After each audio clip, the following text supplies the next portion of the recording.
Hey everybody, welcome back to the Gaming Cube. I'm Aaron. And this is Jess. And today we are back in the studio. It's been a bit. We've been a little busy. Just getting through the holidays Christmas and whatnot. yeah.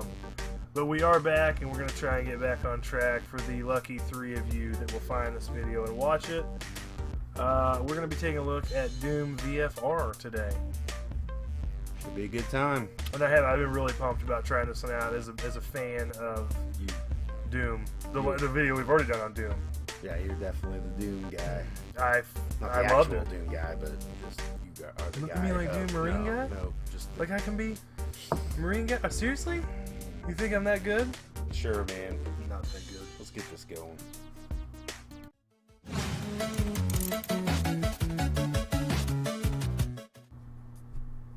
And we're back. So, like we stated, we're going to be doing Doom VFR today, and this will be a quick video for you guys. We decided, actually, we had this on reserve for some time, or you did. Yeah, but, well, we knew it was coming out. Yeah, and myself being such a Doom fan, especially the previous installment before this one, I definitely wanted to try this and see if it was worth the Go on. the $30 price tag. Yeah, not a huge purchase or anything. No, and I think that's kind of the nice thing about it is if you've already taken the initial investment Of the VR. yeah, absolutely. Yeah. For the VR, This is easily padding the library for you. absolutely a worth $30 getting. game. Doom. I mean, if you played the other Doom, and feel free to check out our video on that one that we've done. And I can't. I mean, yeah, is it worth it? Yeah, I could honestly tell you, yes, it's worth the $30 price tag. You're not getting a full game, and there's nothing wrong with that. It is what it is. It is tied like you were saying earlier, the rail shooter. Yeah.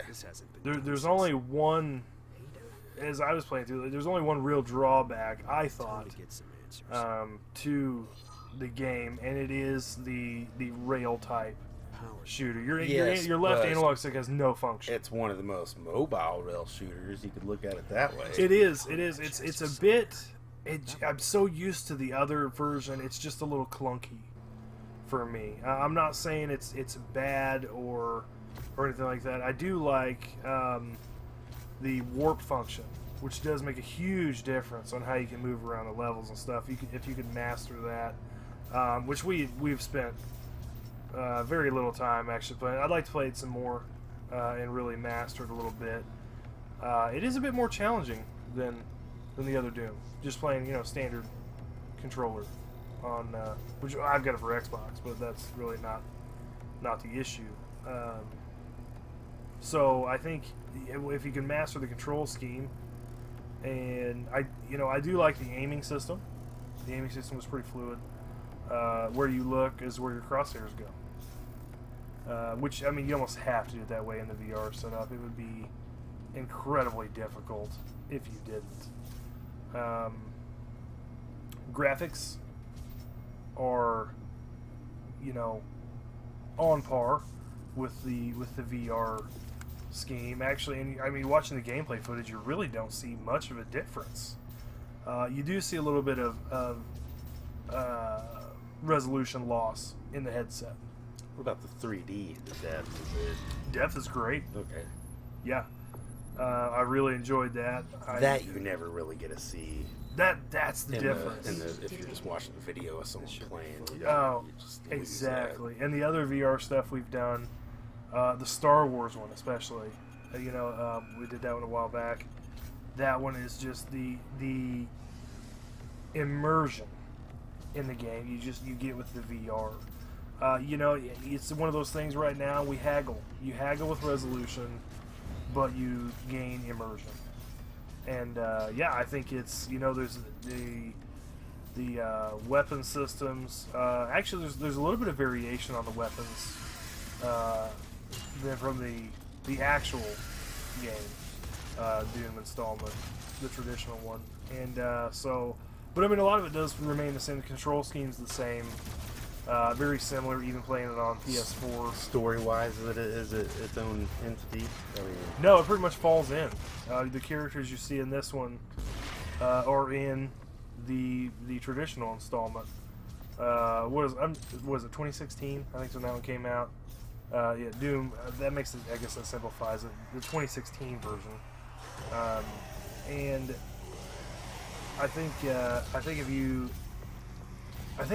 you're doing yourself an injustice if you have a VR and you don't at least pick this up and try it. Like I said, it is fun to play. I do think it's a little harder than a traditional style, but I played that one quite a bit. I wouldn't say I mastered it, but I'm pretty proficient at it. You know, I played through the arcade mode and stuff on that, which would be cool if they had that on this one.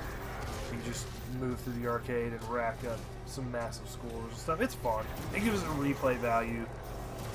But definitely, again, you know, you gotta look at the price point from this thing. So it's not a full game. That's okay. I could definitely say that I think you're gonna get $30 of entertainment out of this game. You know, especially if a buddy comes over and wants to try it out. Easily. It's got replay value. You know, if it gets a little too easy, bump up the difficulty. You know, I didn't. Like I said, I thought this game, basically the standard gameplay mode, was a little more challenging. That is mainly due to the rail type setup. So I think, you know, outside of that, it feels very much like. yeah, there could be more to it than what we know. We haven't done too much research on it. We picked it up today. Exactly. Just before we. Yeah, I think, again... There's a lot we don't know about it. Yeah, there's no mastery involved in this. We were just playing through and having fun with it. We'll do a quick video about it. Worthy of that, at least. I mean, I really anticipated this game when I first heard it was coming out. I mean, that was awesome. Just because I was such a fan of the last installment. And it really was great. I mean, it actually... For the low amount of talk you heard about the other one, did phenomenally well in the community. I mean, I think it won a couple editors' picks and stuff, and reviews and stuff like that, which I wouldn't have expected given up the competition it was going up against. But anyway, so yeah, I think the only real drawback for me on this one was the rail type, kind of the gameplay mechanics were a little clunky. Not because the other one, that's what you just compare it to, because it's so much like the previous one that one is so fluid and so fast. But even with the clunkiness, I think having the warp function where you can jump around platforms and jump around rooms and stuff does really help improve that.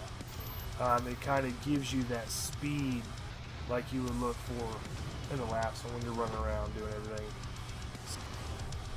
One thing I would like to comment on that I did notice going through was that it seems the AI gets a little confused when you are teleporting a lot. It kind of loses track of you if you get real sporadic and crazy with it. But I still think, I mean, overall, you know, they have not perfected the VR experience yet, and I'm okay with that. It's fine. I mean, if they're going to keep making some games, and there are some interesting titles out that we'd like to try beyond this one.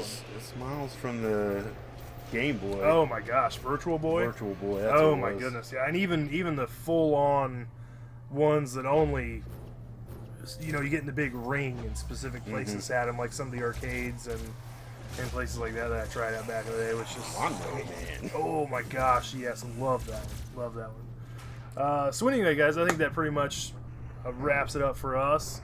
You know, hey, like I said, if you've already invested in the VR setup, pick this up and try it out. Let us know what you think. You know, be sure to leave us a comment, like, subscribe, do all that, and click the little bell icon so that you know when we're uploading another fantastical video gaming experience for you. So, with that said, we are done in the studio, and we'll see you next time.